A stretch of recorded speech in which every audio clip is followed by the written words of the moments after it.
Cette émission est conçue et réalisée par les membres de la communauté avec l'aide de Télécogeco. Télécogeco, partenaire de votre milieu.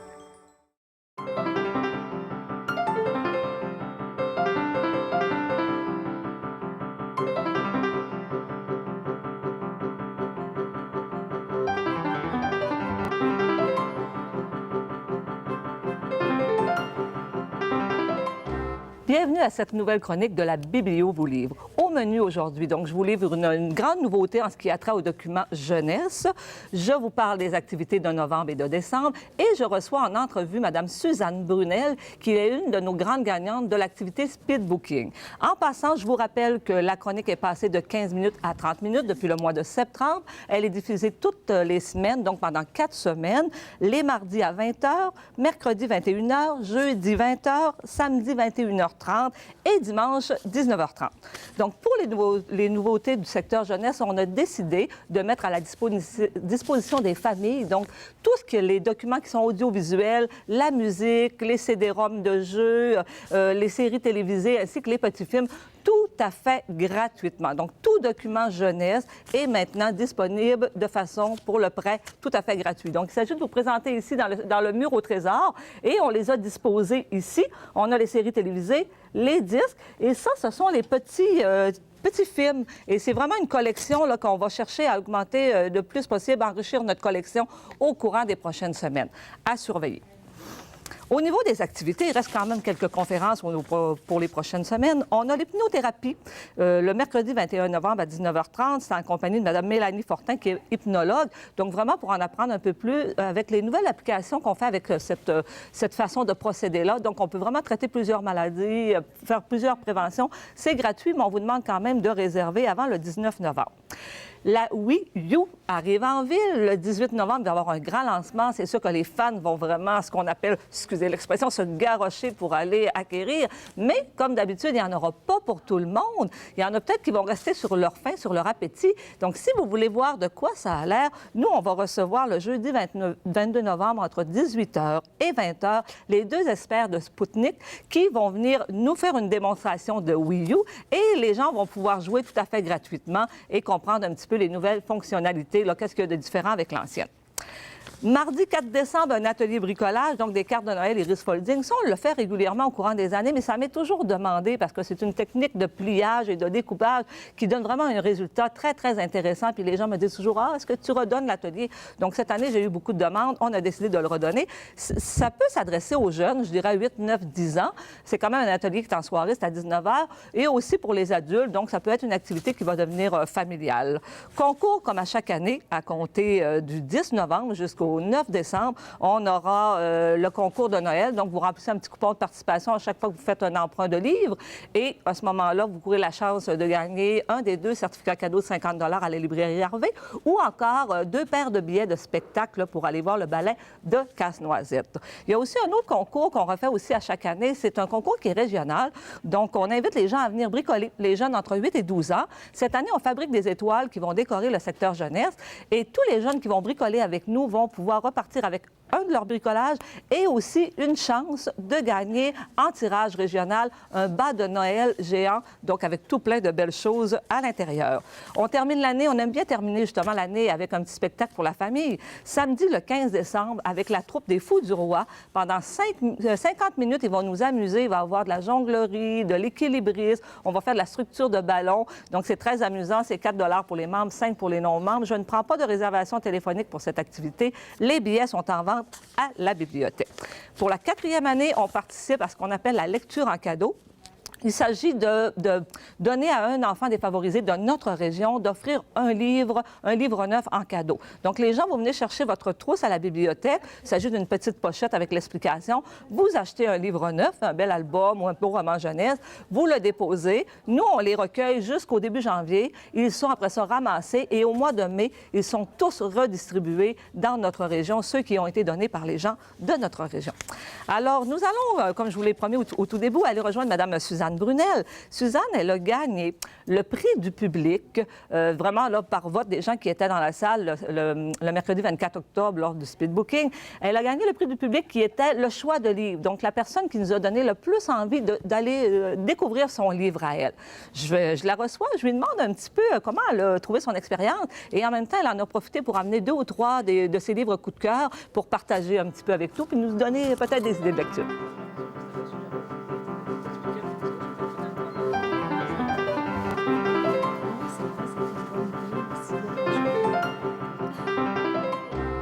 Alors, Suzanne, qu'est-ce que ça fait d'être la grande gagnante, le choix du public là, dans l'activité du speed booking de cette année?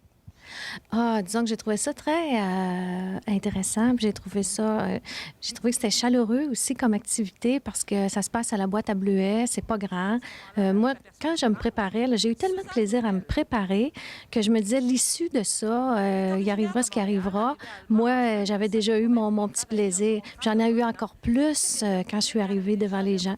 Mais c'est stressant, c'est certain, quand on n'est pas habitué de s'adresser comme ça à une petite foule. Là, quand même, il y avait une centaine de personnes. Mais j'ai trouvé ça vraiment agréable de gagner, c'est certain. Je disais toujours, l'important, c'est participer. On se dit tout ça, mais quand on gagne, on est content. C'est bien évident. Qu'est-ce que tu donnerais comme idée aux gens là, pour les inciter à participer? Là? Est-ce que c'est difficile? Ça prend beaucoup de préparation? Moi, je dirais qu'il faut prendre ça comme un jeu. Est-ce que ça tente de jouer au speed booking? On te donne l'occasion d'avoir 4 minutes pour vendre l'idée de lire ton livre. Moi, je me dis, si les gens s'amusent en préparant l'activité, bien, ça va déjà être ça de prix. C'est certain que c'est stressant parce que là, on veut pas avoir l'air fou, tout ça.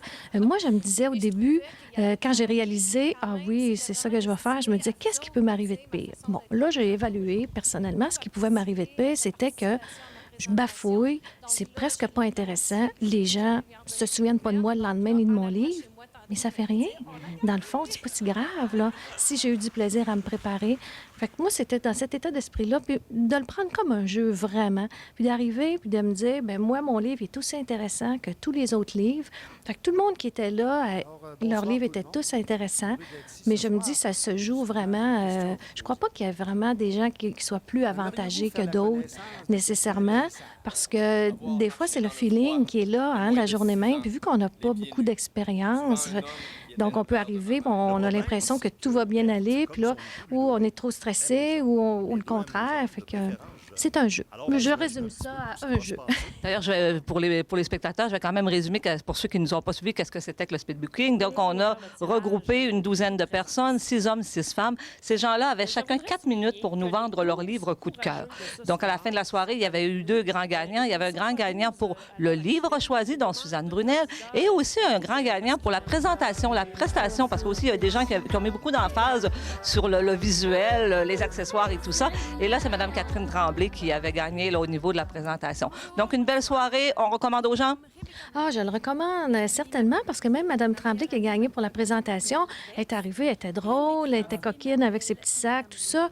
Donc, ça met de la vie, c'est intéressant. Alors, moi, je le recommande. Puis je me dis que si on a le goût de se donner un petit défi, un petit challenge, bien, allons-y parce que dans le fond, les conséquences ne sont pas si dramatiques. Là, si on bafouille ou si ça ne va pas comme on veut, l'important, c'est d'avoir du plaisir. Exactement. Bien, merci. Et Suzanne, on a profité de ta venue ici pour... on t'a demandé, tu vas nous amener 3 livres coup de cœur, 2 ou 3 livres coup de cœur, selon le temps qu'on va avoir, pour nous les présenter. Donc, un petit résumé et pourquoi ce sont des livres que tu recommanderais.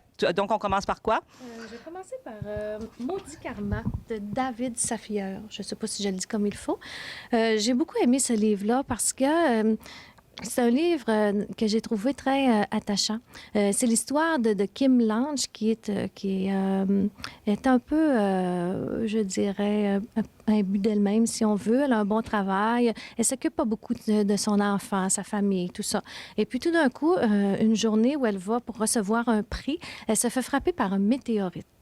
Bon, ce n'est pas banal. Donc, ça vous donne un peu le ton du livre. Hein? Et après, si on accepte le principe que c'est un peu loufoque, on lit le livre, puis ça coule, ça va bien. Là, elle est métamorphosée en fourmi. Donc là, elle s'aperçoit qu'elle a accumulé beaucoup de mauvais karma. Et puis, il faut qu'elle obtienne beaucoup de bons karma pour réussir à corriger un petit peu ses erreurs. Bon. Et puis là, en étant fourmi, elle retourne dans sa famille. Donc là, elle voit son mari, sa fille. Puis là, elle réalise qu'est-ce qu'elle a laissé aller finalement. Puis elle réalise qu'elle tenait beaucoup à eux autres, mais qu'elle n'a peut-être pas fait ce qu'il fallait pour bien s'en occuper. Alors, moi, j'ai beaucoup aimé ça parce qu'à un moment donné, elle va se transformer tour à tour en fourmi, en cochon d'Inde, en écureuil, en chien. Donc, elle a des échelons à monter. Et puis, c'est l'histoire que j'ai trouvée un peu fascinante. Mais je me dis toujours, dans ce temps-là, il faut comme accepter l'idée de la réincarnation. Même si on ne croit pas à la réincarnation, mais je veux dire, il faut accepter que le livre, c'est de ça part. C'est de la fiction, là. On reste dans le domaine de la fiction. Exactement, on reste dans le domaine de la fiction, mais c'est tout, elle comprend des choses aussi au fil de ses réincarnations. Elle comprend des choses, puis elle va accepter, puis elle va changer son point de vue sur certaines choses. Deuxième? J'irai avec Francine Ruel, Cœur trouvé. Cœur trouvé aux objets perdus. Que j'ai lu moi aussi d'ailleurs et que j'avais bien aimé. Qui est le 3e livre de Francine Ruel, en fin de compte. Lui s'insère entre le 2e et le 3e de sa trilogie du bonheur. Et puis, Cœur trouvé aux objets perdus, c'est l'histoire de 2 personnes, un garçon et une fille, qui sont nés la même journée, à la même heure. Sur des rues avoisinantes et puis qui, à un moment donné, se rencontrent dans le métro. Lui travaille aux objets trouvés au métro UQAM Montréal et puis elle est libraire à temps partiel aussi. Donc, les deux ils ont des petites rencontres comme ça. Mais elle ne fait pas vraiment attention à lui, à Lambert qui s'appelle. Alors, c'est un livre aussi que j'ai beaucoup aimé. Bien, c'est certain, si je ne l'avais pas aimé, je ne vous l'aurais pas apporté. Mais empreint beaucoup d'humour. Il y a beaucoup d'humour aussi dans ça, de sensibilité des personnages que j'ai appréciés. Et il y a le fait aussi que c'est très urbain, hein, comme livre, ça se passe à Montréal. Moi, je suis originaire de Montréal, donc c'est certain que je me revoyais un peu aussi là-dedans. Et puis, c'est ça, c'est de voir comme le personnage féminin, qui est une personne, elle ne s'aime pas beaucoup, puis elle n'est pas nécessairement convaincue de ses atouts, si on veut. Donc, elle se dit, est-ce que ça se peut que ce garçon-là s'intéresse à moi? C'est certain que quand on parle de l'histoire comme ça, c'est des histoires qu'on peut retrouver dans plein de livres, hein? Bon, mais je me dis que c'est la façon dont c'est traité qui diffère, c'est la façon, les mots que les auteurs utilisent. Madame Ruel est une grande écrivaine, les tournures de phrases et tout ça, elle écrit super bien. Là. Oui. Et puis là, j'ai le goût de vous lire un petit peu qu'est-ce que Francine Ruel m'a écrit dans sa dédicace. C'est écrit « Pour Suzanne, dans la vie, il n'y a pas de hasard, il n'y a que des rendez-vous. » Et c'est signé Francine Ruel. Mais je trouve que ça résume beaucoup ma façon de penser aussi. C'est que dans la vie, il n'y a pas de hasard. C'est tous des rendez-vous qu'on a à faire, sauf que ça peut être des rendez-vous heureux, des rendez-vous moins heureux. Mais le hasard n'existe pas. Mais ça, c'est mon idée à moi, très personnelle, que je partage avec vous. Puis moi, ce que j'avais retenu aussi là-dedans, c'est que c'est beaucoup un livre d'espoir. C'est que l'amour est là pour tout le monde. Il s'agit, à un moment donné, d'être ouvert, d'être attentif à ce qui se passe autour de nous. Et je pense que l'amour, c'est ça, il y a toujours une personne pour une personne. Exactement. Oui, il ne faut jamais perdre espoir. Voilà. Donc, avec un dernier? Oui. Le dernier, c'est un auteur québécois aussi. Nul s'est découvert de Martin Dubé. Alors ici, ce qui m'avait attiré dans ce livre-là, c'est vraiment ce qui est écrit à l'endos du livre. Donc, je vais me permettre quelques petites phrases de vous en lire un peu. Ça va vous donner le ton. Alors, question. Vous aimez les romans de science-fiction où surgissent des savants fous, des créatures surnaturelles, des veuves et des orphelins secourus par un héros doté de pouvoirs surhumains? Dommage. Ce roman ne contient rien de tout cela. Désolée. Déjà, j'étais beaucoup attirée. Après, on dit comment Serge Trudeau pouvait-il savoir que de terminer l'écriture d'un petit manuscrit de fond de tiroir allait changer sa vie dans de telles proportions? Alors, on en dit un petit peu plus, mais l'idée aussi, c'est que c'est l'histoire d'un père divorcé qui veut finir un manuscrit de livre et qui manque un peu, pas manquer vraiment de temps, mais peut-être manquer d'un peu de persévérance. Et puis, à un moment donné, il finit son manuscrit, le livre est publié, a beaucoup de succès. Et puis là, tout à coup, s'aperçoit qu'il ne sait pas quoi faire avec tout ce succès-là parce que c'est écrit aussi une histoire urbaine, actuelle, remplie d'humour et qui n'offre aucune réflexion sur le réchauffement de la planète. Donc, c'est un livre vraiment qui ne va pas nous faire questionner sur tous les grands fondements existentiels de la vie. Simplement quelqu'un qui a aspiré à la célébrité et qui arrive à un moment donné et tout à coup, bien, s'aperçoit qu'il y a toujours deux côtés à une médaille. Hein? Puis il y a la relation aussi de cet homme-là avec son fils qui est intéressant. Alors, c'est un autre beau livre. Moi, je trouve que c'est 3 beaux livres qui vont pas nous chavirer le cœur nécessairement, mais qui se lisent bien, que les histoires sont bien intéressantes.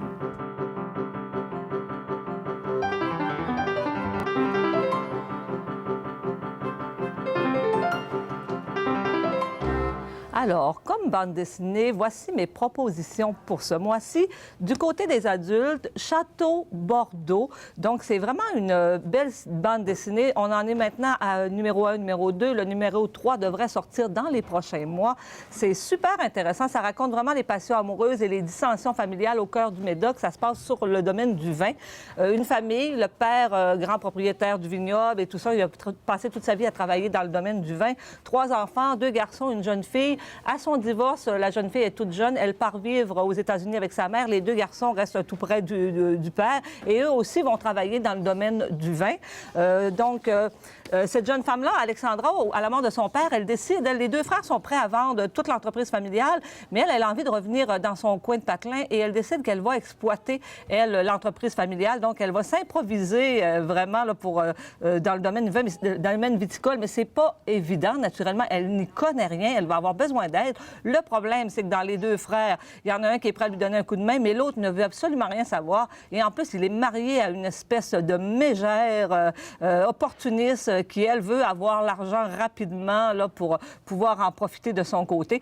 Ça ne sera pas facile pour elle. Il y a de la magouille. On voit aussi qu'en dessous de ça, au niveau des différents vignobles ou même des distributeurs, il y a quelque chose qui s'est passé aussi. On en vient même à se demander si la mort de son père est vraiment une mort accidentelle. Donc, du côté des adultes, Château de Bordeaux, très beau dessin. D'ailleurs, en faisant une petite recherche sur cet album-là, j'ai découvert qu'on n'appelle pas ça de la bande dessinée. Quand on est rendu à ce genre de présentation-là, maintenant, il y a une nouvelle appellation pour se dissocier un peu de la bande dessinée pour enfants de jeunesse. On appelle ça des romans graphiques. Alors, c'est très joli. Comme roman graphique, cette semaine, je vous propose Château Bordeaux. Ça, c'était pour les adultes. Du côté des jeunes, c'est vraiment quelque chose de pas récent que je vais vous montrer là. Ça a commencé à être publié en 1981, sauf que le dernier numéro, le 33e tome, est sorti en 2011. Torgal. Je vous dirais, si vous avez des jeunes garçons qui ont un petit peu de difficulté à accrocher sur des choses, je pense vraiment que cette bande dessinée-là s'adresse beaucoup à un jeune public masculin, beaucoup plus que féminin. Moi, j'ai adoré ça. Et d'habitude, je suis très pointilleuse au niveau du graphisme, les dessins, tout ça. Moi, ça doit être lumineux, il ne faut pas que ça soit sombre. Et pourtant, ça, c'est pas... Sa grande qualité ne sont pas les dessins. C'est même assez, je dirais, grossier comme dessin. C'est pas éclatant, les couleurs. Ça manque un petit peu de finition, mais c'est vraiment au niveau de l'histoire. Donc, Torgal, à un moment donné, c'est un jeune enfant qui est recueilli, mais on s'aperçoit par des Vikings. Donc, si vous voulez savoir un peu comment ça se passe dans le temps des Vikings, il est recueilli par une famille, mais on s'aperçoit qu'il vient, en fait, d'un autre monde, parce que son bateau, c'était pas un bateau, c'était plutôt comme une espèce de vaisseau extraterrestre. Il a des pouvoirs qu'il va transmettre à ses enfants. Et c'est vraiment tout le long, là, sur 1 ou 2 générations, qu'on va le suivre, lui et sa famille. Très belle, vraiment une bande dessinée là, pour les jeunes. Et quand je vous dis jeunes garçons, là, je parle pas de 6 ou 7 ans, j'irais peut-être plus entre 8, 9, 10 ans en montant. Et aussi les adultes là, qui s'intéressent à ce genre d'histoire-là de Vikings. L'automne, c'est vraiment une saison